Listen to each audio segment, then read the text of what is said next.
ये है ये है ये है राइजिंग सिटी, ये है राइजिंग सिटी। नाम है इसका जोधपुर, जोधपुर जोधपुर जोधपुर। हर बात निराली यहाँ, लोग निराले यहाँ। हर बात निराली यहाँ, लोग निराले यहाँ। उठते स्वर, उठते स्वर कहीं अभिनेता के, उठते स्वर कहीं अभिनेता के। पड़ती थाप ढोलक पर, ढोलक पर, ढोलक पर, ढोलक पर। थिरकते पांव जब बिन घुंघरू के, तू नाचता पूरा शहर, थिरकता पूरा शहर। बांसुरी की मीठी तान से, बांसुरी की मीठी तान से ज्यादा मीठी मुस्कान यहाँ की। कहती सबसे एक ही बात, एक ही बात। आवो आवो सा पधारो सा, घणे मान स्वागत। आओ सा पधारो सा, पधारो सा, पधारो सा, घणे मान स्वागत। ये है राइजिंग सिटी, ये है राइजिंग सिटी। हेलो दोस्तों, क्या एक व्यक्ति के भीतर बहुत सारे व्यक्तित्व होते हैं? और अगर एक व्यक्ति के भीतर बहुत सारे व्यक्तित्व होते हैं तो फिर वो व्यक्ति कहाँ रहते हैं, फिर वो व्यक्तित्व भी कहाँ रहते हैं? वो तो एक इंस्टीट्यूशन बन जाते हैं। और आज हमारे साथ खास मेहमान के रूप में एक ऐसे ही इंस्टीट्यूशन है जो न केवल कवि साहित्यकार हैं बल्कि आध्यात्म, दर्शन, चिंतन और सामाजिक सरोकारों से भी जुड़े हुए हैं। वैसे तो वो एक मैकेनिकल इंजीनियर हैं, लेकिन एक मैकेनिकल इंजीनियर के भीतर इतनी सारी बुनावट हो, पर बस विश्वास नहीं होता। विश्वास तो करना पड़ेगा। तो आज हमारे राइजिंग सिटी में एक ऐसे ही मेहमान हैं, आदरणीय श्री शैलेंद्र जी ढड्डा साहब। ढड्डा साहब, आपका हमारे स्टूडियो में बहुत बहुत स्वागत है और आपका धन्यवाद साहब। अभिवादन करते हैं कि आप राइजिंग सिटी में आज पधारे हैं। जी सर, बहुत। ढड्डा साहब, आपका व्यक्तित्व और उसमें इतने सारे व्यक्तित्व हैं, इतने आयाम बहुत कम लोगों के पास होते हैं।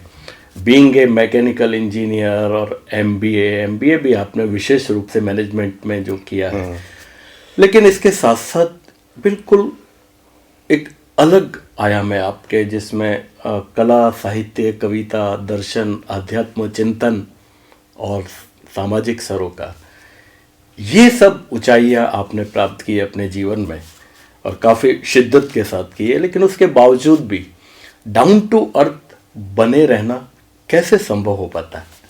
जी, मैंने हमेशा अपने को एक सामान्य आदमी ही समझा है और अपने को कभी विशिष्ट नहीं माना। और दूसरों का मैं एक अंग रहा हूँ, दूसरों के साथ हिल मिल के रहा हूँ। हालांकि कभी कभी मुझे भी आश्चर्य होता है जब मैं अपने को देखता हूँ कि मेरे अंदर जो इतनी अलग अलग चीज़ें किस तरह से विकसित हुई। तो इसको भी मैं ईश्वर की कृपा कहूँ, प्रकृति की कृपा कहूँ कि मेरे अंदर कई तरह की चीज़ें जो है वाकई में विकसित हुई है। आज इस मुकाम पे पहुँच के मुझे भी लगता है। जी जी। तो मैं इसके लिए सभी के प्रति ये जो आपने मैकेनिकल इंजीनियरिंग की और साथ ही एमबीए भी किया, तो आप एक प्रोफेशनली, है ना, और अपने कैरियर वाइज आपके दिमाग में कोई एक बहुत ऊंचा मुकाम होगा और वहाँ ये सब चीज़ें जो हैं, कला, साहित्य वगैरह, ये ट्रैक बैक करती हैं, ऐसा कहा जाता है। आपका जो आगाज़ है जीवन का, जब आप मैकेनिकल इंजीनियरिंग वगैरह कर रहे थे, तो वो सब उस वक्त ये सब चीज़ों का प्रवेश कैसे हुआ? जी, ये मेरे अंदर जो है बचपन से ही एक रुचि बहुत ज़्यादा थी धर्म की तरफ, अध्यात्म की तरफ। जी। और जब मैं 17-18 साल का हुआ तो मैंने अपने को पहचाना। मैं उस समय इंजीनियरिंग कॉलेज में जा चुका था और मैंने पहचाना कि मेरा स्वभाव तो एक फिलोसोफर का, एक दार्शनिक का है। तो और फिर तो वो कहीं क्लैश नहीं होता था, क्योंकि इंजीनियरिंग तो बिल्कुल एक ऐसा सब्जेक्ट है, कंसंट्रेशन करना, मैथमेटिकल। क्लैश हुआ और कई साल जो है इस टेंशन में बीते मेरे जीवन के। लेकिन आखिर में इससे आपके गुरुजन शिक्षकगण कहते भी होंगे हाँ, कि भैया इधर ध्यान लगाओ। इस जद्दोजहद से आखिर मैं ऊपर उठ गया और कुछ ऐसी। कैसे मैनेज आपने कैसे किया इंजीनियरिंग करते हुए? इन सब चीज़ों को कैसे आप एक 24 आवर में मैनेजमेंट भी करना पड़ता है, मेरा ये भी पैशन पूरा हो जाए वो भी हो जाए, वो कैसे आपने मैनेज किया? जी सर, एक्चुअली मैं समझता हूँ कि किसी भी चीज़ में आपका अगर डीप इंटरेस्ट हो ना सर, जी, तो आप उसको मैनेज कर ही लेते हैं, उसके लिए आप समय भी निकाल लेते हैं जी, और सब चीज़ों को आप बैलेंस करके चल सकते हैं जी। तो ये सब चीज़ें जो है, और वैसे इनका विकास जो है जीवन में क्रम से हुआ है जी। तो ऐसा नहीं है कि सब चीज़ें एक साथ विकसित हो गई, धीरे धीरे। वो क्या क्रम रहा है आपका शिक्षा के साथ? पहले साहित्य आया या और चीज़ें आई? मैं समझता हूँ कि पहले जो है मेरे पास जो दौलत थी वो थी ध्यान की दौलत, मेडिटेशन। वाह। वो मेरे पास बचपन से ही थी, तो मैं थोड़ा मेडिटेटिव टाइप का था जी, और ध्यान में चला जाता था जी। फिर शिक्षा में तो मैं रहा ही, और पढ़ने में मेरे को हिंदी सबसे प्रिय सब्जेक्ट लगता था जो लैंग्वेज है या लिटरेचर है वो सबसे प्रिय सब्जेक्ट लगता था। जो मेरी केजी या प्रेप की जो हिंदी की किताब है उसको मैंने कई सालों तक अपने पास रखा बड़े होने के बाद, क्योंकि वो मुझे इतनी प्रिय थी। तो साहित्य की रुचि थी, और पढ़ने का तो ऐसा था कुछ भी मिल जाए उसे पढ़ लेते थे, इतनी ज़्यादा रुचि थी। तो जो आप मेडिटेशन और ध्यान की बात कर रहे हैं, तो ध्यान में जाने के लिए अनायास तो नहीं होता है, प्रयास भी नहीं होता है, ये तो एक धीरे धीरे सतत अभ्यास है जहाँ तक हम सोचते हैं। लेकिन आप थोड़ा सा इस बारे में और हमें बताइए। जी, ध्यान में जो है हमें दोनों चीज़ें हैं इसमें जी। एक तो ध्यान के लिए हमें प्रयास भी करना पड़ता है जी हाँ। और दूसरा ध्यान जो वास्तव में जब ध्यान घटता है ना तो वो हमारे प्रयास से नहीं घटता जी, वो अपने आप घटता है, अपने आप वो चीज़ हमारे भीतर आती है। तो इसकी कई अवस्थाएं भी होती हैं जहाँ तक हमने सुना है, पढ़ा है। तो आप कहाँ तक आपकी अप्रोच रही? हालांकि ये सवाल बहुत गलत भी हो सकता है, आप जितना बताना चाहें। इसमें तो अब क्या कहा जाए सर, ये इसमें कोई तुलना की नहीं जा सकती, ये तुलनात्मक नहीं है। मैं समझता हूँ कि हर व्यक्ति का ये अपना है। जैसे हम गौतम बुद्ध की बात करें या महावीर स्वामी की बात करें तो उस समय वो दो बड़े व्यक्तित्व थे। बाद में भी हम कबीर को देखते हैं, रैदास को देखते हैं, बहुत सारे लोगों को हम संतों को देखते हैं, लाइटेंड पर्सन को देखते हैं। तो ये इसमें कोई तुलना नहीं कर सकते हम। और ध्यान की अवस्थाएं जो है वो इस तरह का क्लासिफिकेशन हमने ही किया है जी। वास्तव में तो पूरी चेतना एक ही है जी।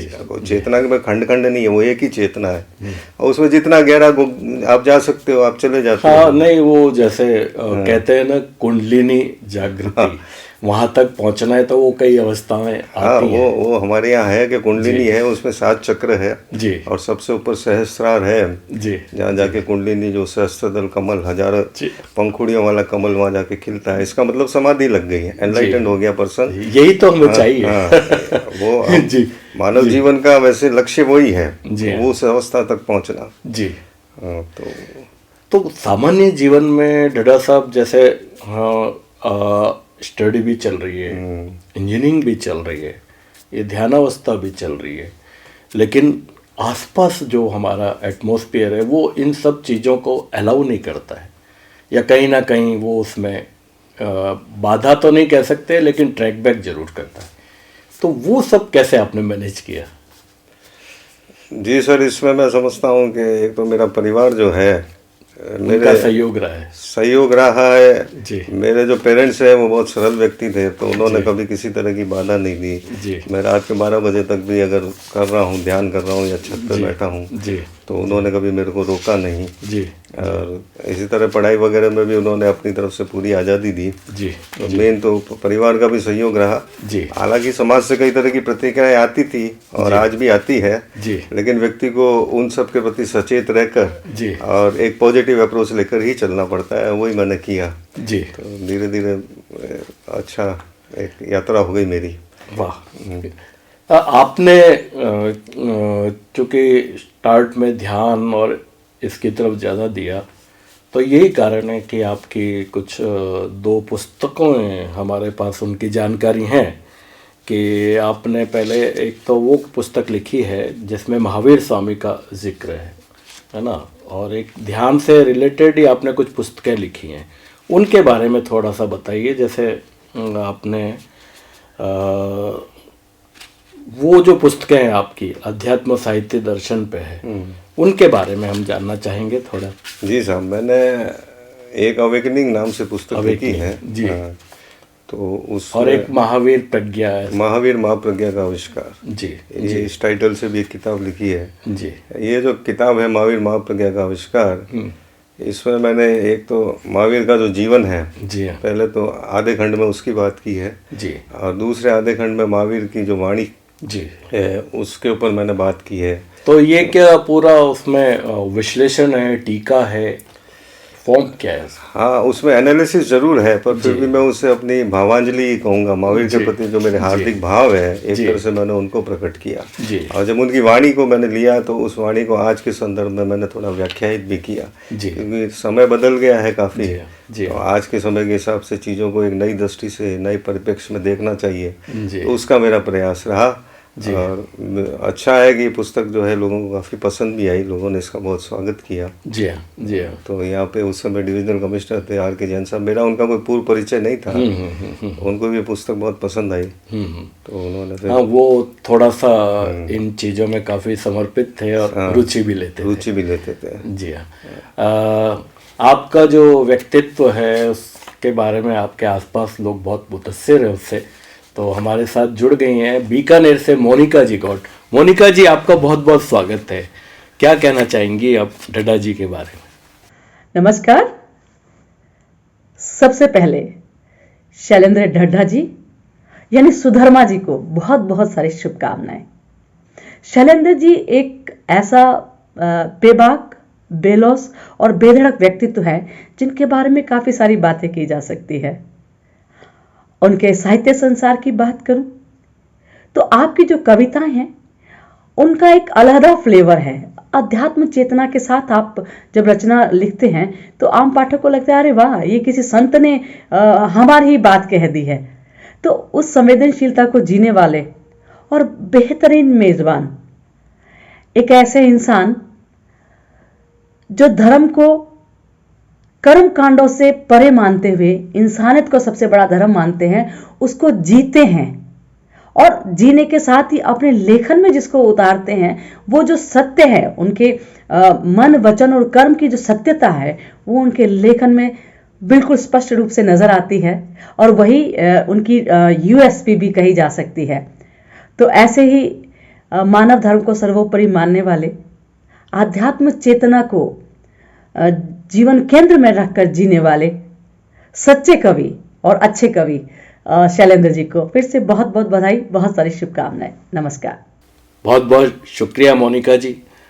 ढड्ढा जी, एक और पुस्तक आपकी अवेकनिंग, उसके बारे में थोड़ा बताइए, क्योंकि उसके शीर्षक से बहुत ज़्यादा विस्तार जो है वो समझ में नहीं आता।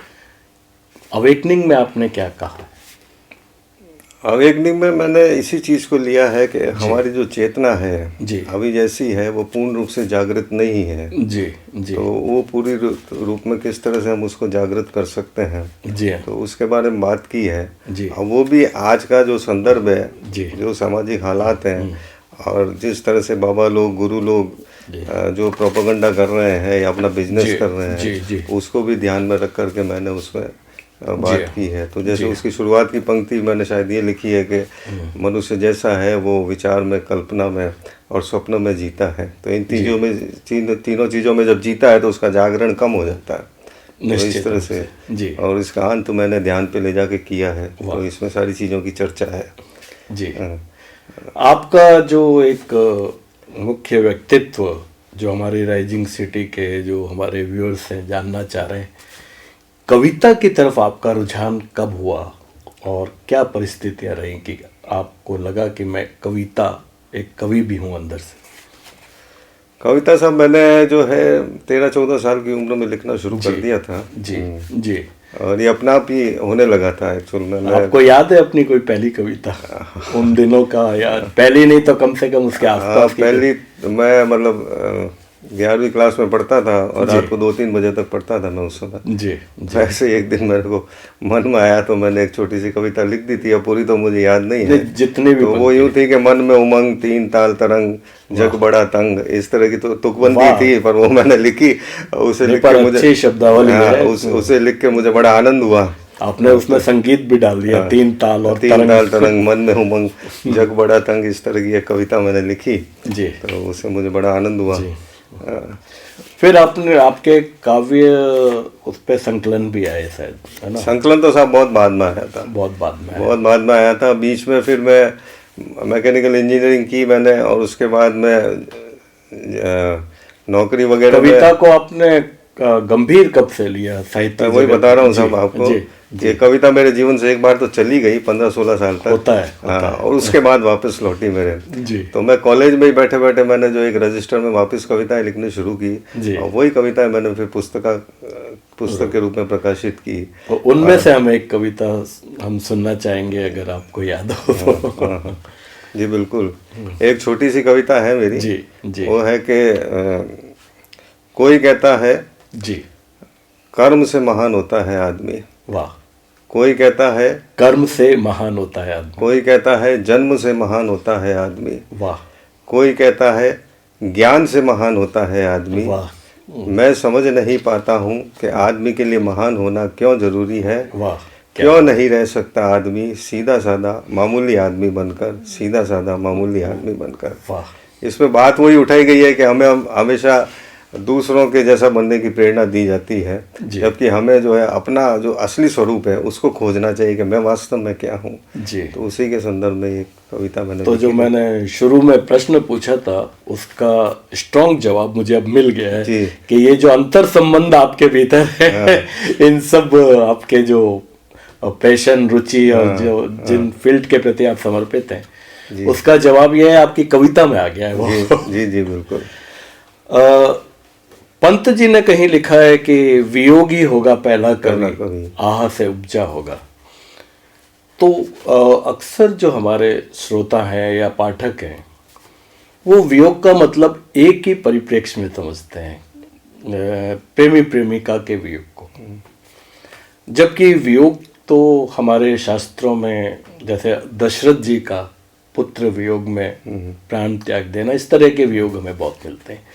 ये जो एक भ्रांतियां साहित्य के प्रति फैली हुई है, तो आप क्या कहना चाहेंगे इस बारे में? जी बिल्कुल, आप सही कह रहे हैं। प्रेम के तो कई आयाम हैं और हमने प्रेम को जो है वो एक स्त्री पुरुष संबंध तक सीमित करके देखना शुरू कर दिया है। और इसमें मैं समझता हूँ कि हमारे फिल्मों का भी काफ़ी प्रभाव रहा है, जिनमें मुख्य रूप से सारे गीत इसी प्रकार के बनते हैं। तो उससे भी युवा चित्त पे यही प्रभाव पड़ता है कि ये प्रभाव यही पड़ता है कि साहब यही प्रेम है। बाकी प्रेम तो माँ बेटे का भी है, बाप बेटी का भी है, भाई भाई का भी है, बहन का भी है, और इनसे नहीं अनजान व्यक्तियों से भी है, फूलों से है, चांद तारों से है, आकाश से है। तो वियोग तो कहीं भी घट सकता है। तो वियोग का भी एक बड़ा व्यापक आयाम है इसका जी। तो वियोग का मतलब सिर्फ रोना धोना ही नहीं है या सिर्फ मिलने की आतुरता ही नहीं है। वियोग एक गहरी भावदशा है, मनुष्य की गहरी मनोदशा है। तो लंबे समय तक अगर व्यक्ति वियोग में रहे तो वो अंदर उसका परिपाक होता है उसका प्रेम उसके अंदर जो है और डेवलप होता है और वो संतत्व की तरफ बढ़ जाता है। ये आपने बिल्कुल सही कहा। और डाडा साहब जैसे हम देखते हैं कि वाल्मीकि उन्होंने क्रौच पक्षी को देख के अपनी इस सृष्टि की संभवतः पहली कविता वो थी। हम जब कविता लिखते हैं और आपके अंदर अध्यात्म दर्शन चिंतन ये सब होते हैं तो वो आपकी कविता में रिफ्लेक्ट होते हैं निश्चित रूप से। वो जब पाठकों तक जाते हैं, श्रोताओं तक जाते हैं, दर्शकों तक जाते हैं तो आंसुओं को इनवाइट करते हैं। वो आंसू आना एक विश्वास कविता के प्रति पैदा करता है। तो ये सब जो कविता के अंदर आता है वो विश्वसनीयता हम कैसे पैदा कर सकते हैं साहित्य के रूप में, क्योंकि आपका इतना दीर्घ और बहुत गहरा अनुभव है। जी, मैं तो ये समझता हूँ कि कवि या साहित्यकार जो है वो सबसे पहले अपने प्रति सच्चा होना चाहिए, अपने प्रति ईमानदार होने चाहिए जी। मैं जो मेरी अंदर की भावनाएं हैं, जो जो मेरी फीलिंग्स है जी। मैं उन्हीं को बाहर लेकर आऊँ, मैं जी। किसी दूसरे की नकल में नहीं लिखूं, जबकि मेरी खुद की जो भावनाएं हैं। जी। तो अगर आप अपने प्रति ईमानदार है ना, तो वो ईमानदारी कहीं ना कहीं दूसरों को प्रभावित करती है, खासकर जो आपका पाठक है या श्रोता है उसको प्रभावित करती है। तो जैसे मैंने अगर जीवन में प्रेम किया है तो उस प्रेम के जो अनुभव है मेरे, अगर मैं उन्हीं अनुभवों को कलात्मक ढंग से अपनी कविता में अभिव्यक्त करता हूँ ना, तो वो जरूर पाठक के हृदय को छुएगी। जी। डड्डा साहब, कई बार ऐसा होता है कि हम चूँकि इतना आसपास दर्द ज़्यादा देखते हैं, सोसाइटी में दर्द की मात्रा इतनी ज़्यादा है कि निश्चित रूप से कविता में आनी है। और कई बार हमारी कविता या कवि आरोपित हो जाता है कि आप हमेशा इतनी गंभीर ही क्यों लिखते हैं, आप टीच करने वाली क्यों लिखते हैं, ऐसे आरोप आते हैं। तो उस समय एक साहित्यकार के पास क्या जवाब होना चाहिए? जी, दुख तो मनुष्य जीवन का एक बड़ा सत्य है, आप इससे बचकर नहीं निकल सकते। तो इसी पर मेरी कविता है, आप उसे सुने। बहुत बढ़िया सुनाइए। वो दर्द जो मेरा अपना है जी, उसे किसी गौतम बुद्ध के कहने से कैसे छोड़ दूं। वाह, क्या बात। वो दर्द जो मेरा अपना है उसे किसी गौतम बुद्ध के कहने से कैसे छोड़ दूं। जी। छोटे छोटे दुखों ने मेरे जीवन में सुख का स्वाद बढ़ाया है जी। और बड़े दुख ने मुझे आदमी बनाया है। क्या बात है। दुख है तो जिंदगी है, और जिंदगी है तो प्यार है। जी। गौतम बुद्ध जिंदगी का एक रूप है, जिंदगी के और हजारों रूप है। जी जी।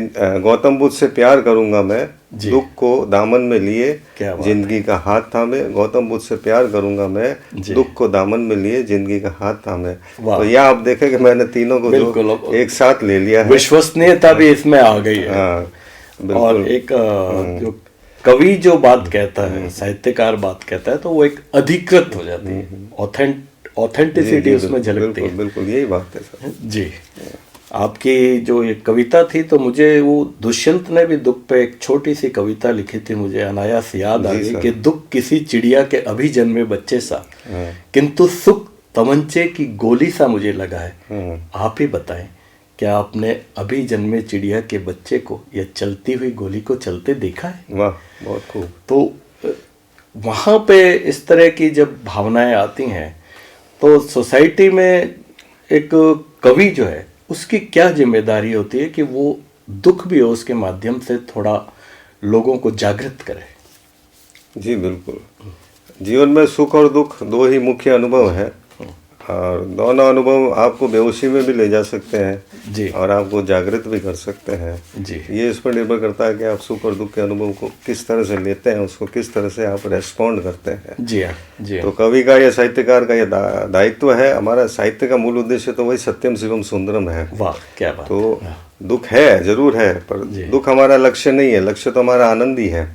तो दुख से हम आनंद की तरफ कैसे ले जा सकें, यही साहित्यकार इसी के बारे में सोचता है, उसी की बात करता है। तो वो जब दुख की भी बात कर रहा है तो वो कहीं ना कहीं दुख के रेचन की बात कर रहा है, दुख का जो मूल है उसको उखाड़ फेंकने की बात कर रहा है। कहीं ना कहीं मनुष्य जीवन से दुख निकल जाए और हम सभी आनंदित हो जाए, मस्त हो जाए, उस तरह का जो है हमारा क्या रहता है। आपके इतनी गहराई और कविता के प्रति, साहित्य के प्रति इतना डेडिकेशन, और हमारे एक जोधपुर के जाए जन्मे हैं जी सर, और अभी वर्तमान में जैसलमेर में हैं, और बहुत बेहतरीन साहित्यकार है, मल्टी डायमेंशनल पर्सनैलिटी है। विनोद जी विट्ठल हमारे साथ। अच्छा, विनोद जी आपका बहुत बहुत स्वागत है। विनोद, क्या कहना चाहेंगे सर?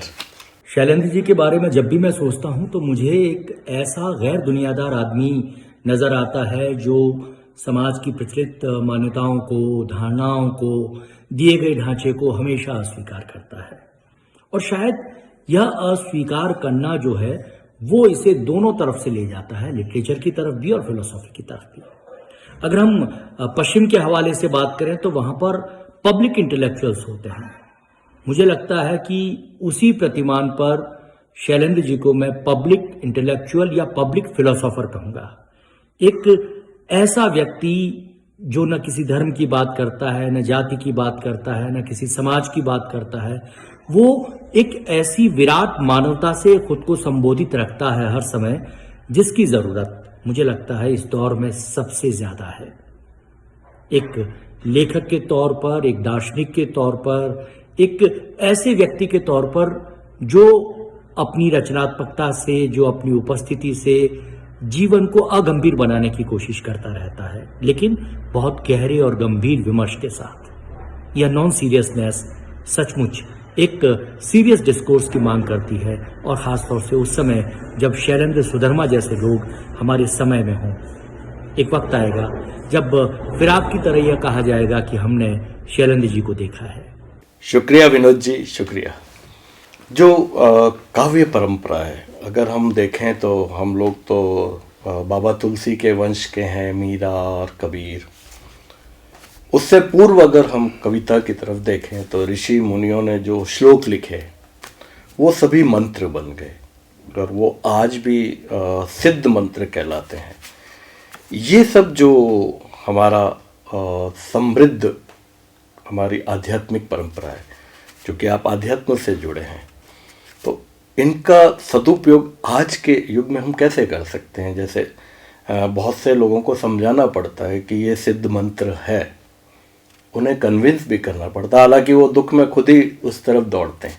लेकिन सामान्य जीवन में हम कैसे उसका उपयोग कर सकते हैं, संदर्भ में उसको ले सकते हैं? जी, मैं समझता हूँ कि जो हमारे ऋषि मुनि थे जी, वो जब समाधि की अवस्था में होते थे जी, तब उनके भीतर से ये इस तरह की चीज़ आती थी जिसको आज हम मंत्र कहते हैं। जी जी, और उसमें सत्य को बड़े ही सटीक और संक्षिप्त रूप में प्रकट किया जाता था। जी जी, और इन मंत्रों की जो है जी, ध्वनि और ऊर्जा से एक बड़ा गहरा संबंध होता था कि किस तरह से काम करते हैं। इसका एक अपना विज्ञान है पूरा। जी जी, तो कहीं ना कहीं ये विज्ञान है जो है जी, बीच के सैकड़ों सालों में खो गया हमसे, तो हम अब इसको वापस रीडिस्कवर कर रहे हैं। और मैं चाहता हूँ कि बच्चों को, आम आदमी को, सभी को जो है इसकी जानकारी दी जाए, इससे जोड़ा जाए। जी, और ये बहुत ज़रूरी है, खासकर कवियों के लिए भी। जी, तो कवि के लिए भी ये बहुत ज़रूरी है कि वो संक्षिप्त और सटीक कहे। जी, भाई जो बात एक लाइन में कही जा सकती है उसको 10 में क्यों कहा जाए? बिल्कुल जब सही आप कह एक में कहते हो और उसकी खूबसूरती और ही होती है। जी हाँ, तो वो चीज़ है। जी। डड्डा साहब, जैसे आपका अगर एक बार हम वापस आपको जी सर। फ्लैशबैक की तरफ ले जाएं, तो जब आप इंजीनियरिंग कर रहे थे और उस समय जब आपका झुकाव इधर भी था, तो आपके, चलिए पेरेंट्स ने सपोर्ट किया, लेकिन बहुत से रिश्तेदार, परिजन या फ्रेंड सर्किल में भी ऐसे होते हैं कि यार इनको समझाओ, ये क्या रहे हैं। ऐसी परिस्थिति आई आपके साथ? बिल्कुल परिस्थिति तो आई सर। मैं तो पूरी तरह से कट ही गया था सब लोगों से। लोगों के लिए मैं विचित्र प्राणी हो गया था। वो होता ही, आपने हमेशा जो हुनरमंद, टैलेंटेड, प्रतिभावान है, वो हमेशा एक विचित्र प्राणी हो गया था। चाहे महापुरुषों को भी देख लें। हाँ बिल्कुल बिल्कुल सर, बिल्कुल। क्योंकि किसी भी चीज़ की एक्सेप्टेंस धीरे धीरे होती है, एकदम से होती नहीं, इट टेक्स टाइम। जी, तो ये मेरा इंजीनियरिंग कॉलेज का फेज एक अलग है, उसमें तो बहुत तो लंबी। आपने मानसिक रूप से इन सब चीज़ों को कैसे मैनेज किया? सब मैनेज, वो ध्यान की शक्ति थी, बेसिकली मेडिटेटिव थे ना। जी जी, तो वो एक तो वो चीज़ रही। जी हाँ, और दूसरा पढ़ने लिखने की जो लगन थी, तो मैं समझता हूँ कि जो पढ़ना है, जो अच्छी पुस्तकें पढ़ना है, महान लोगों की पुस्तकें पढ़ना है, अच्छे विचार पढ़ना है, वो भी आपको शक्ति देते हैं। तो जैसे यहाँ भारतीय पुस्तक भवन था, जी हाँ, तो साधना साहित्य सदन। जी हाँ, तो मैं यहाँ जाता था पुस्तकें लेने, तो वो पंडित जी भी आश्चर्य करते थे कि तुम इंजीनियरिंग के विद्यार्थी हो के यहाँ ऐसी किताबें खरीदने आते हो। वो खुद भी साहित्य मर्मज्ञ ही थे। हाँ, साहित्य मर्मज्ञ ही थे। जी हाँ, तो वो साधना साहित्य सदन वाले भी, वो दोनों बड़ा जो आश्चर्य करते थे। वो कहते थे इंजीनियरिंग से तो कोई आता नहीं है, तुम इंजीनियरिंग से कैसे आते हो? तो मैं अब क्या बताऊँ मैं। तो मैं, क्योंकि मुझे तो पुस्तकों का इतना ज़्यादा था कि मैं ऋग्वेद या कोई भी रामायण या कोई भी पुस्तक देखता था ना, तो मेरे दिल की धड़कनें तेज हो जाती थी। मैं तो इतना, मतलब इतना अभिभूत रहता था, और मेरी हमेशा इच्छा होती थी कि मैं सारा पढ़ डालूँ। जी, तो वो, लेकिन मैं इसी से, आपने अच्छा हुआ ये अपने जवाब में ये कहा, अक्सर ये देखा जाता है कि जो हमारी महान पुस्तकें हैं उनको पढ़ने की हैबिट, या यूँ कहें कि जो साहित्य जगत में भी हैं, साहित्यकार भी हैं, वो लोग पढ़ने की हैबिट बिल्कुल ख़त्म हो गई है। मतलब अच्छी पुस्तकें पढ़ना छोड़, अगर हम एक ही प्रश्न में पूछूं तो पुस्तक रीडिंग हैबिट ही बिल्कुल बहुत कम हो गई है, या यूं कहें कि हमारा जो जेब का बजट है उसमें पुस्तकों का कोई स्थान नहीं रहा। ये सब जो चीजें पुस्तकें लिखी खूब जा रही हैं। हाँ हाँ सर, बिल्कुल। लेकिन है एक सिचुएशन ऐसी आ गई है जी जहाँ पुस्तकें बहुत कम पढ़ी जा रही है। खासकर जो साहित्यकार समझते हैं खुद को, जी वो भी पुस्तक नहीं पढ़ते, क्योंकि आजकल क्या है कि प्रदर्शन प्रियता का जमाना है। जी लिखने पे ज़्यादा जोर है, पढ़ने पे बहुत कम जोर है। वो तो शॉर्टकट रास्ता हो शॉर्टकट रास्ता है, जल्दी जल्दी पॉपुलर होना चाहते हैं गया। जी हाँ, लोग, अपनी प्रतिष्ठा हासिल करना चाहते हैं, जी। तो वो उस तरह के मार्ग पे लोग ज़्यादा जाते हैं। जी, लेकिन ऐसी बात नहीं है, पढ़ने वाला आज भी पढ़ते हैं। हमारे शहर में भी कुछ ऐसे लोग हैं, मैं जिनको जानता हूँ, वो खूब पढ़ते हैं। जी हालांकि वो साहित्य में उनका कहीं नाम नहीं है, लेकिन खूब अच्छे पाठक हैं, खूब पढ़ते हैं वो लोग।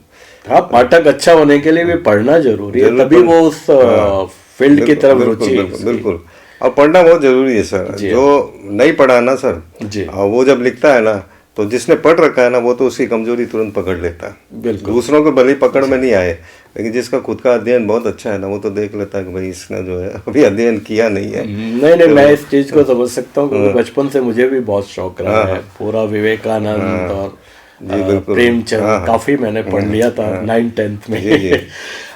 तो डडा साहब, ये हमारी क्या ये साइकोलॉजी है कि हम पुस्तकों पे अपना व्यय नहीं करना चाहते, जबकि हाँ, बिल्कुल और सर। पुस्तकों को महंगी बता। बिल्कुल बिल्कुल 250 रुपए, 400 रुपए। नहीं, बिल्कुल, ये हमारे एक पिज्जा में 400 रुपए हम खर्च बिल्कुल बिल्कुल, मैं यही बात करने वाला था। ये हमारी साइकोलॉजी है। हम 15,000 के जूते तुरंत खरीद लेंगे, और पुस्तक 500 रुपए भी खरीदते हुए हमें लगता है बहुत महंगी है। और घर वाले भी कह देंगे कि क्या 500 रुपए की 500 रुपए की पुस्तक है। तो हमारी समाज में पुस्तक का वो मूल्य नहीं है, या हमने वो मूल्य हमने दिया नहीं। अभी आजकल एक शॉर्टकट रास्ता है, वैसे वो रास्ता अच्छा भी है। सोशल मीडिया के माध्यम से हम कई ऐसी कंपनीज हैं जहाँ ई पुस्तकें या इस तरह का हम उसको प्रचारित कर सकते हैं, और बहुत जल्दी छोटी छोटी पुस्तकों का और उनका अच्छा रिस्पॉन्स भी आ रहा है। डडा साहब, जो काव्य जगत है उसमें दो चीज़ों से पता नहीं क्यों ऐसा जो इसका मूल्यांकन कर लिया जाता है, मंचीय कवि और उससे इतर कवि।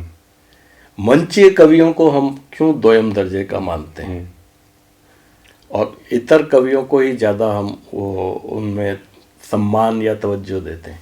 जी सर, मेरे हिसाब से ये इस तरह का विभाजन नहीं होना चाहिए। जी हाँ। ये एक नकली विभाजन है, जी जो कि इन्हीं कारणों से पैदा किया गया है। जी बाकी मंच पर भी अच्छे कवि हैं, अच्छी कविता पढ़ते हैं, बहुत अच्छी कविता पढ़ते हैं। जी दूसरी तरफ जिन्हें आप काव्य गोष्ठी के कवि कहते हैं या साहित्य के कवि कहते हैं, जी उनमें से भी कई लोग जो है अभी अच्छी कविता नहीं करते हैं। जी और उद्देश्य दोनों तरफ अगर देखें तो दोनों तरफ अपने अहंकार की पूर्ति का उद्देश्य मुझे आज के वातावरण में ज़्यादा लगता है। चाहे मंच वाला, आप कहते हो मंच वाला, चलो वो मंच वाला तो पैसे कमा रहा है और इसके लिए आप उसको दोष देते हो, लेकिन जो इधर साहित्य वाला है उसका भी तो यही उद्देश्य है, किसी तरह कोई पुरस्कार सम्मान मेरे को मिल जाए। वो भी दिन रात इसी में लगा रहता है।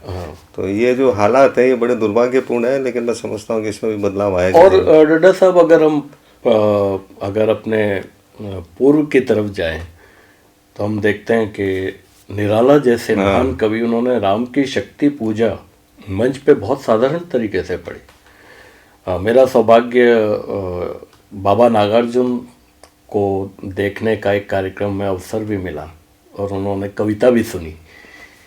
तो वो भी बहुत बेहतरीन तरीके से पढ़ते थे। और बाकी तो कबीर तो हम देखते ही हैं कि जुलाई के रूप में अपने कमरे में ही सुनाते। वो सारी परंपरा दूसरी थी सर। तुलसी तो चित्रकूट के घाट पे वो सारी परंपरा दूसरी थी। उनमें से किसी को भी 5 स्टार कवि बनने की लगन नहीं थी ना जी। कोई भी 5 स्टार कवि नहीं बनना चाहता था। ना उनके उस जमाने में टीवी था, ना इस तरह की चीजें थी, तो वो आकर्षण भी नहीं था कि मैं टीवी पे आऊँ, टीवी पे बड़ा शो हो मेरा। वो सारी चीजें उस समय नहीं थी जी। तो निश्चित ही तौर पर कविता की दृष्टि से वो एक बेहतरीन समय था। जैसे एक मंचीय कवि हैं, उनकी बात मुझे अपील भी करती है। वो अक्सर कहते हैं अपने कार्यक्रमों में, बहुत लोकप्रिय कवि हैं, कि मैंने कविता को झोले से और उस तरह के कुर्ते पाजामे के कवि आता है लाचार सा, उससे निकालने का प्रयास किया है मंच पे। तो आप क्या सोचते हैं इस बारे में? जी जी, ऐसा नहीं है, मैं इस बात से सहमत नहीं हूँ। कवियों की पहले भी बहुत अच्छी इमेज थी जी। और कवि को समाज में सम्मान भी था।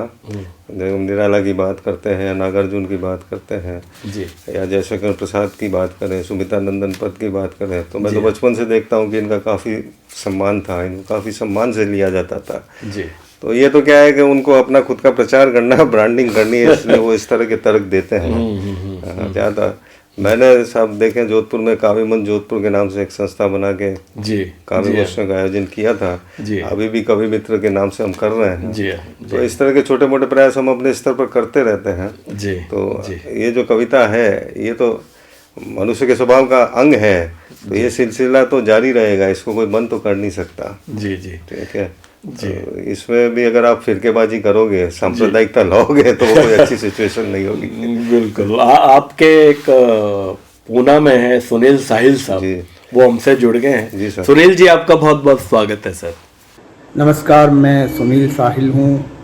पिछले कुछ वर्षों से मैं आदरणीय शैलेंद्र सुधर्मा जी से जुड़ा हूँ और मैं उनके विचारों से बहुत प्रभावित होता हूँ। उनकी तर्क शक्ति, उनका ज्ञान, उनकी अंतःप्रज्ञा और उनका जो अनुभव है जीवन के बारे में, अध्यात्म के बारे में, दर्शन शास्त्र के बारे में, मनोविज्ञान के बारे में, वह अतुलनीय है। वे बहुत अच्छी कविताएं भी लिखते हैं। उनके लेख जब भी फेसबुक पर आते हैं तो मैं प्रतीक्षा करता हूं और बिना पढ़े मैं उनको स्क्रॉल नहीं करता। मैं शैलेंद्र जी को शुभकामनाएं देता हूं। वे ऐसे ही समाज में अपने विचारों को प्रस्तुत करते रहें और हमें अपने ज्ञान से, अपने अंतःप्रज्ञा से, अपने विजडम से लाभान्वित करते रहें। बहुत बहुत शुभकामनाएं। Thank you Sunil ji. आपने साहित्य और कविता के साथ साथ मैं समझता हूँ अभी भी वो ट्रैक आपका समानांतर चल रहा है, तो थोड़ा सा अध्यात्म के बारे में भी आपने काफ़ी बताया।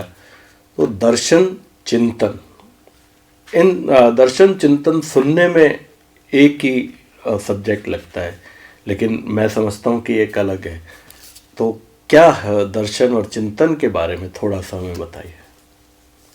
दर्शन की जब हम बात करते हैं तो दर्शन जो है वो जीवन के मौलिक प्रश्नों पर विचार करना है, मूलभूत प्रश्नों पर है कि मैं कौन हूँ जी, मैं कहाँ से आया हूँ जी, मृत्यु के बाद जीवन है या नहीं है जी, परलोक है या नहीं है, पुनर्जन्म होता है या नहीं होता है, वो जो सारी चीज़ों पे जब विचार किया जाता है तो हमारे यहाँ तो उसको दर्शन कहते थे। और दर्शन से हमारा ये भी मतलब था कि देखना, सोचना नहीं, देखना, देखने की बात जो उसको दर्शन का।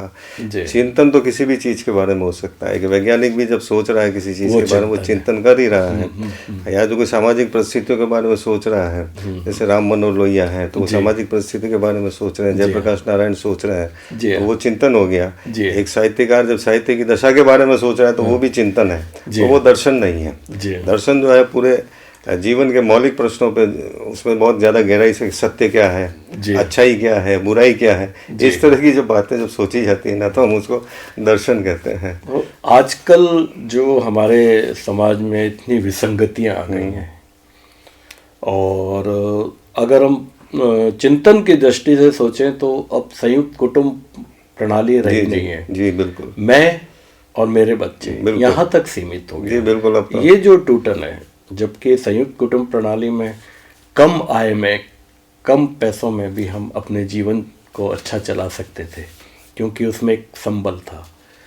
ये जब चीज़ें होती हैं तो हम इन चीज़ों को बदलने के लिए एज ए साहित्यकार, दार्शनिक, चिंतक, और आप तो सामाजिक सरोकारों से भी जुड़े हुए हैं, तो आप क्या सुझाव देना चाहेंगे कि हम वापस अपनी इस परंपरा की तरफ लौटें? बहुत दिक्कत हो रही और लोगों को समझ में भी आ रहा है जी कि हम साथ नहीं हैं और अब वापस साथ जाने की स्थिति में नहीं। जी जी बिल्कुल। ये जो समय है ये अकेलेपन का समय है जी। हमारा समाज जो है धीरे धीरे अकेलेपन की अवस्था की तरफ बढ़ रहा है। हर व्यक्ति कहीं अकेला हो रहा है। जी साथ रहकर भी अकेले हैं तो अकेले हैं ही हैं। जब साथ भी रह रहे पति पत्नी तो कहीं अकेले हैं। जी माँ बाप और बच्चे अकेले हैं, सब अपने आप में सिमट गए हैं। तो आपस में संबंधों की तो कहीं ये सब शॉर्टकट, पैसा, भौतिकता की चाह, हाँ, ये सब भी कारण है। जी। और कहीं ना कहीं हमारे अंदर जो मनुष्यता है वो मर रही है। जी और हमारे अंदर जो आनंद है, जो रस का भाव है, वो कहीं कम होता जा रहा है। क्योंकि हम विज्ञान का इसमें कोई दोष नहीं है, पर हम जिस तरह से विज्ञान का उपयोग कर रहे हैं, तकनीक का जिस तरह से उपयोग कर रहे हैं, वो सिर्फ हमारी भौतिक लालसा की पूर्ति के लिए कर रहे हैं। तो ये जो हमने एक गलत दिशा ले ली है, इस पर अगर हम विचार करें। नहीं तो ऐसे अभी काफी उदाहरण, जैसे हम बिल गेट्स का ही लेते हैं। बिल्कुल। इतना पैसा कमाने के बाद वो सब उसको डोनेट करने की तरफ झुकाव है, और वो अपना काम अपने हाथ से करते हैं। इस तरह के उदाहरण अभी बहुत सामने आ रहे हैं हमारे। जी। और हमारे यहाँ तो खैर इस तरह के रहे ही हैं। अगर राजनीतिज्ञों में देखें तो लाल बहादुर जी शास्त्री हैं, सरदार पटेल हैं, जो डाउन टू अर्थ चले हैं अब तक। तो ये सब तो है, लेकिन क्या पश्चिम से हमने वो सीख लिया तो क्या हम ये नहीं सीख सकते? जी जी बिल्कुल, हमें सीखना चाहिए, बिल्कुल सीखना चाहिए। पश्चिम से सीखने के लिए बहुत सारी चीज़ें हैं। जी जैसे जीवन में वैज्ञानिक दृष्टिकोण है, तो वो हमने नहीं सीखा। उन्होंने जितनी भी चीज़ें बनाई वो तो हम इस्तेमाल कर रहे हैं। जी हाँ लेकिन वैज्ञानिक दृष्टिकोण हमने नहीं अपनाया। जी। इसी तरह वहाँ जो बड़े बड़े धनपति है, वॉरेन बफेट है या कोई भी है, जी हाँ तो वो अपनी आय का 90%, 95% दान कर देते हैं। जी हाँ, जिस तरह की हिम्मत हम लोग नहीं दिखा पा रहे हैं। हालांकि दान की परंपरा हमारे यहाँ भी है, पर इतने बड़े स्तर पर दान हम लोग नहीं कर पाते हैं। नहीं, अभी जैसे काफी इन दिनों आया कि जो मुमुक्षु होते हैं या दीक्षा ले लिए अच्छे अच्छे पदों पे, और युवा लड़के और लड़कियां, आज ही एक उदाहरण हमने अखबार में पढ़ा था। इस तरह के इन दिनों काफी उदाहरण भी आ रहे हैं कि किस तरह से एक सच्चे दिल से वैराग्य भी हो रहा है इन सब चीजों के। जी जी बिल्कुल बिल्कुल। लेकिन उसकी मात्रा से लोग सीखते कम है। हाँ, वो तो है। जी बिल्कुल। देखिए सर, सीखना भी इस पर डिपेंड करता है ना, कि अब जैसे कोई दूसरी कक्षा का बच्चा है जी, तो वो पीएचडी की शिक्षा तो नहीं ले सकता ना। तो अलग अलग व्यक्ति का अलग अलग तल है, चेतना की अलग अलग स्थिति है, और समाज अलग अलग है। जी। तो अब हम ये अपेक्षा रखें कि वो सारी चीज़ें सीख लेंगे तो नहीं सीख पाएंगे। जी। पर जैसा आपने कहा, समाज में ऐसे लोगों की भी कमी नहीं है, मुमुक्षु जो हैं, या वैराग्य जिनके अंदर उत्पन्न होता है, या जिनके मन के अंदर अचानक एक क्रांति हो जाती है, उन्हें सब कुछ स्पष्ट दिखने लगता है। तो इस तरह के लोग भी हैं, और यही वो दीपक हैं जो समाज के अंदर रोशनी फैला रहे हैं। आपके हमारे जोधपुर के एक बहुत ही आपकी तरह ही, जैसे आप इंजीनियर हैं, वो डॉक्टर हैं जी, और उनके उपन्यास भी काफ़ी लोकप्रिय हैं और पुरस्कार प्राप्त भी हैं। अच्छे अच्छे पुरस्कार उन्हें मिले हैं, और उन पे शायद एक फिल्म भी बन रही है, और बहुत सारी कहानियाँ भी उन्होंने लिखी है। डॉक्टर फतेह सिंह जी भाटी साहब, आपका बहुत बहुत स्वागत है। सर, क्या कहना चाहेंगे? उनके लेखन में, उनके चिंतन में बार बार ऐसा प्रकट होता है कि वो ऐसा चाहते हैं कि व्यक्ति स्वयं जागृत होकर इन सारे विमर्श से, धर्मों से, जाति से, पंथ से, राष्ट्रीयता से ऊपर उठकर मनुष्यता के बारे में सोचे, मानव की पीड़ा के बारे में सोचे कि उसको कैसे कम किया जा सकता है, आदमी में आदमियत कैसे आएगी, इस बारे में उनका चिंतन होता है। और इसलिए उनकी किताबें भी अगर देखते हैं हम, तो अवेकनिंग, यह चिंतन पर आधारित किताब है। दूसरी है महावीर, महाप्रज्ञा का आविष्कार, इसमें भी चिंतन है। जीवन संवाद, यह भी चिंतन पर आधारित है। अनायास उभरा स्वर, यह इनका काव्य संग्रह है, लेकिन जब इनकी कविताओं को पढ़ते हैं उसमें भी मानव जीवन की परत दर परत पड़ताल होती है।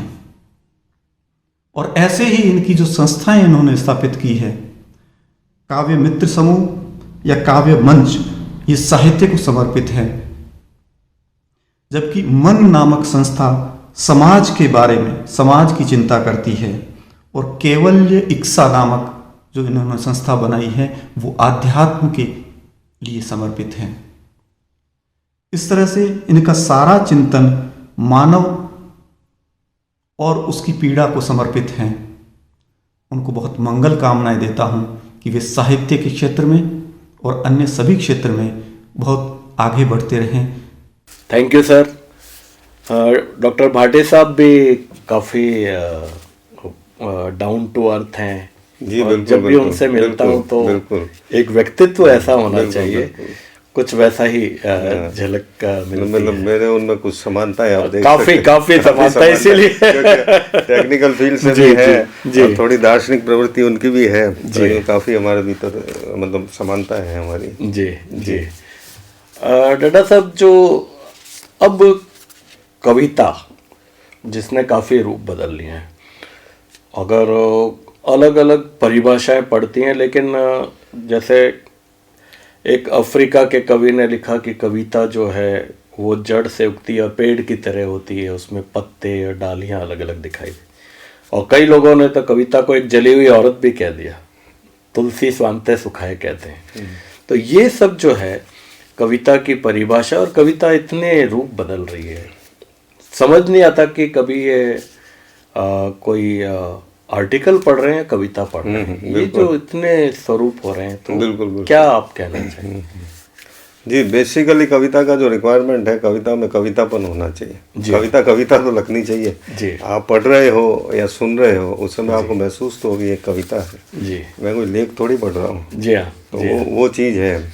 तो ये है, आज जहाँ तक परिभाषा की बात है, तो आज तक कविता की कोई परिभाषा तय नहीं की जा सकी। जी हाँ। ऐसी जितनी भी चीज़ें होती हैं ना सर, ये सब्जेक्टिव होती है। जी जो ऑब्जेक्टिव चीज़ होती है उसकी तो हम परिभाषा डेफिनेशन बना सकते हैं। जी हाँ। जो भी हमारा सब्जेक्टिव एक्सपीरियंस है या उससे जुड़ी हुई चीज़ है, जी हाँ। तो उसकी हम कोई परिभाषा नहीं बना जी सकते। हाँ। एक ही कविता मैं सुनता हूँ, मुझे अलग तरह से अनुभव होती है, आपको अलग तरह से अनुभव होती है। जी हाँ। तो हम एक कॉमन परिभाषा उसकी कैसे बनाएंगे, तो हम नहीं बना पाते।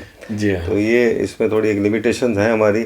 जी हाँ। लेकिन इसके बावजूद भी जी। एक जागरूक कवि जो है, जी। वो लगातार, एक कवि जो है स्वयं एक अच्छा आलोचक होना चाहिए, और खासकर अपनी कविताओं का अच्छा आलोचक होना चाहिए। जी हाँ। तो वो लगातार सोचेगा कि मैं जो लिख रहा हूँ वो वास्तव में मैं कविता है या नहीं है, या उस कविता का कोई संदर्भ समाज के लिए बनता है या नहीं बनता है, समाज में कहीं उसका कोई उपयोग है कि नहीं है, या मैं ऐसे ही हवाई किले ही खड़े कर रहा हूँ। तो ये सारी चीज़ें उस बाद। तो आपके अब तक कितने काव्य संकलन आ गए हैं? जी सर, काव्य संकलन तो मेरा एक ही आया है। जी। 2013 में आया था, उसके बाद कोई नहीं आया। जी। कुछ काव्य संकलन जिनमें बहुत सारे कवियों की कविताएं शामिल होती है, उसमें जरूर मेरी कविताएं शामिल हुई है। जी। अब ये युग मंथन नाम से आया है, उसमें मेरी कविताएं शामिल की गई है। तो हम सुनना चाहेंगे, अगर आपको याद हो 2-4 लाइन उसकी। इसमें सर या कोई और कविता सुनाइए। अच्छा, एक कविता सुनाता हूँ सर। जी। मरुस्थल में सरिता सी बहने लगी है, जी। वो जब से मेरे मन में रहने लगी है। क्या बात है, बहुत बढ़िया। और मरुस्थल में सरिता सी बहने लगी है, वो जब से मेरे मन में रहने लगी है। जी। फूल खिले हैं, जी। तारे भी चमके हैं, वो जब से मुझे अपना कहने लगी है। क्या बात है, बहुत बढ़िया। गम है, गुस्सा भी है उसके अंदर, वाह। गम है, गुस्सा भी है उसके अंदर, मगर जाने क्यों चुप रहने लगी है। वाह, क्या बात है। साहिल पे कभी घरौंदे बनाती है, वाह। साहिल पे कभी घरौंदे बनाती है, कभी समंदर को घर कहने लगी है। क्या बात है। रवायत जमाने की जिंदा है अभी, रवायत जमाने की जिंदा है अभी, मीनारे मोहब्बत की कहने लगी है। बहुत बढ़िया। एक छोटी सी कविता है जी। तो मेरे ख्याल से कल वैलेंटाइन डे है। बिल्कुल बिल्कुल। अवसरानुकूल एक कविता मैंने पेश कर दी है। बहुत ही बढ़िया, बहुत बढ़िया। डाडा साहब, आगे कविता में या साहित्य में आपका क्या ड्रीम प्रोजेक्ट कोई, कि मैं अब तक ये काम नहीं कर पाया हूँ, जी जी, और मुझे वक्त मिला या अवसर मिला तो मैं ये काम जरूर करना चाहूँगा? जी सर, देखिए सर, हर कवि की भी अपनी एक स्पेशल एबिलिटी होती है। जी। तो मैं जो है काफ़ी लंबी लंबी कविताएं लिख सकता हूँ, मैंने लिखी भी है बहुत। जी।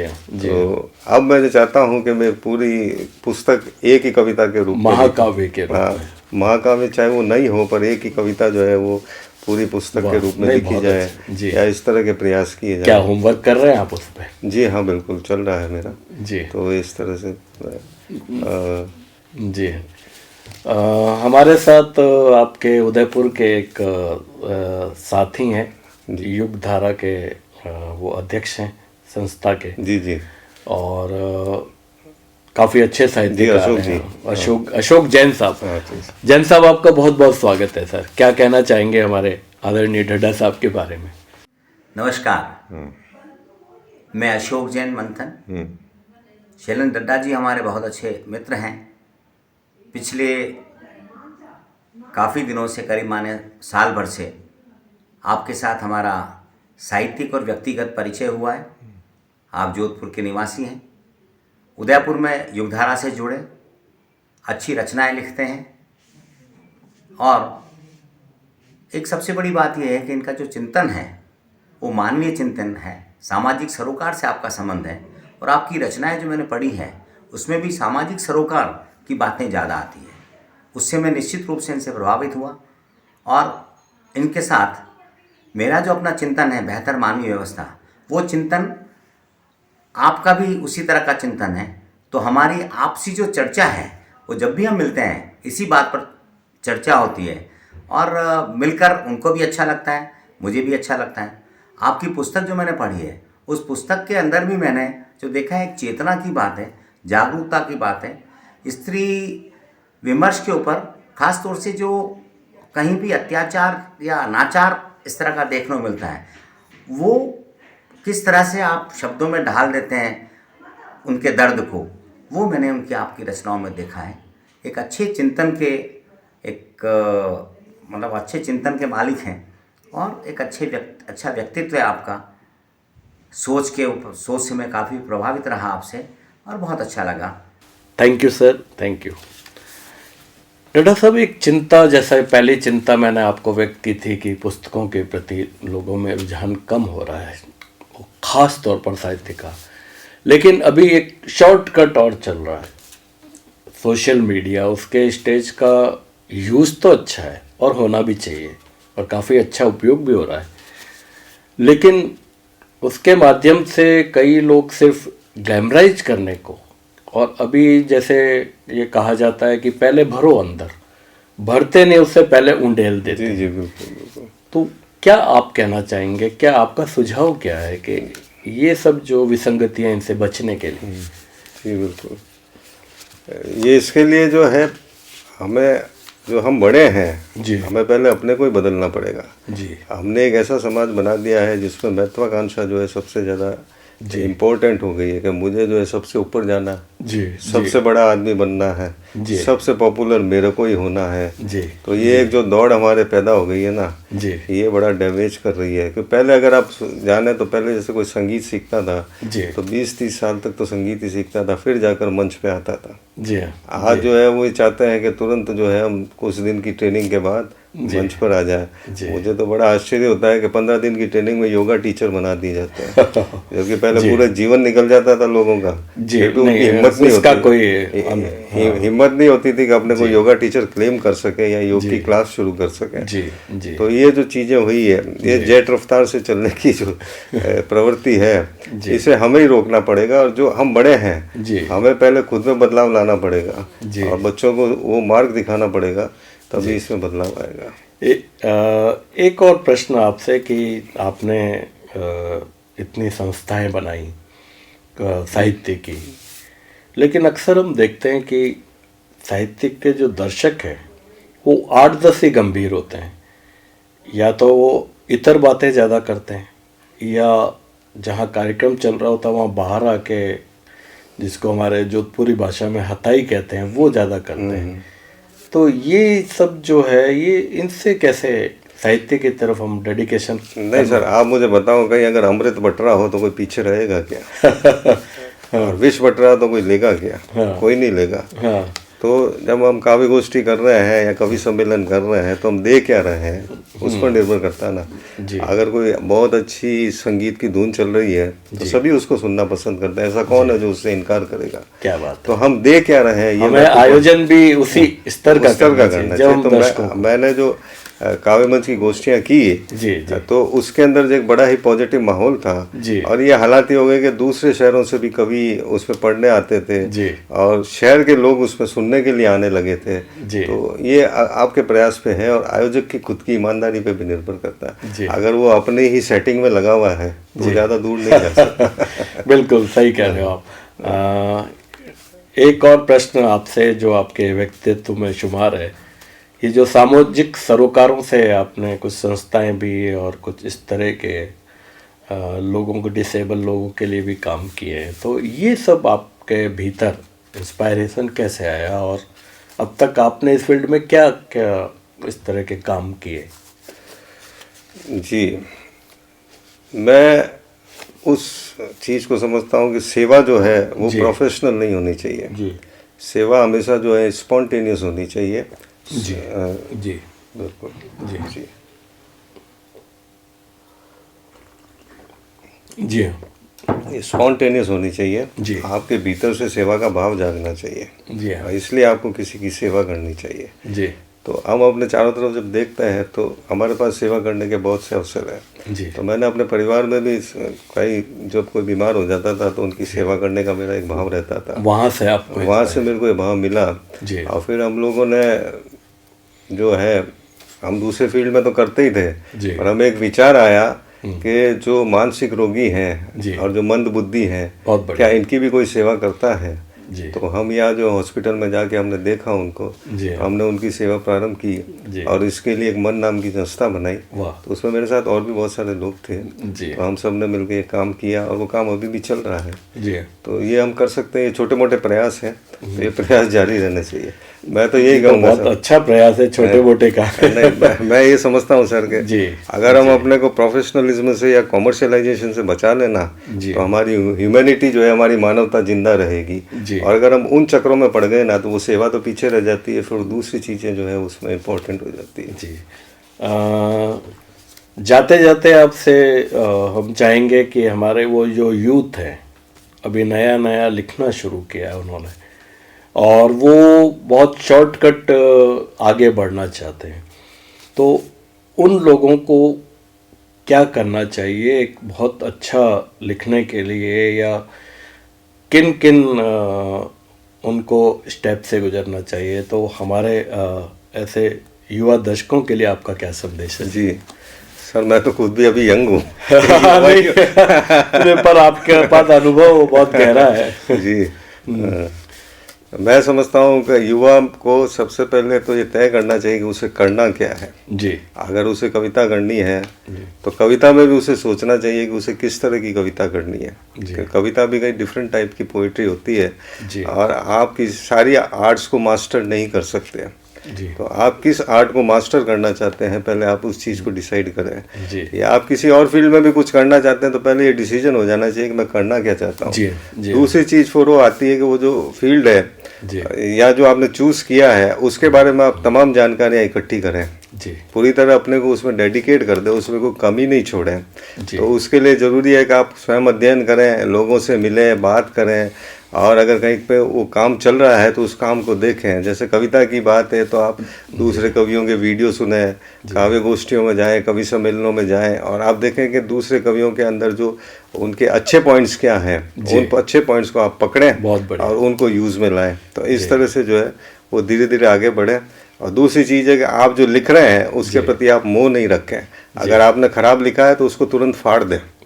होता यह है कि व्यक्ति मोह में पड़ जाता है, तो खराब लिखा है उसे भी नहीं छोड़ पाता है। तो जब आपके अंदर ये जजमेंट की कैपेबिलिटी आएगी तो आप जो खराब चीज़ है उसको रिमूव कर देंगे, जो अच्छी चीज़ है उसको और अच्छा बनाने का प्रयास करेंगे। बहुत बढ़िया। तो इस तरह से जो है युवा काम कर सकता है। ढड्ढा साहब, आपके व्यक्तित्व के इतने पहलू हैं और मुझे लग रहा है कि मैं अभी सुपरफिशियली भी उनको टच नहीं कर पाया हूँ।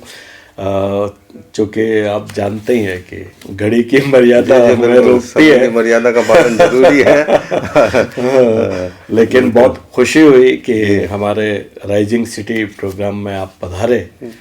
तो मैं राइजिंग सिटी प्रोग्राम की तरफ से, हमारे 24 न्यूज़ चैनल की तरफ से आपका बहुत बहुत शुक्रिया बहुत अदा बहुत करता हूं धन्यवाद, कि बहुत आभार, आपने मुझे समय बुलाया। निकाला, पधारे। आपने मुझे बातचीत का अवसर दिया, बहुत बहुत धन्यवाद। Thank you sir, thank you. मान स्वागत, आओ सा पधारो सा पधारो सा पधारो सा, घणे मान स्वागत। ये है राइजिंग सिटी, ये है राइजिंग सिटी।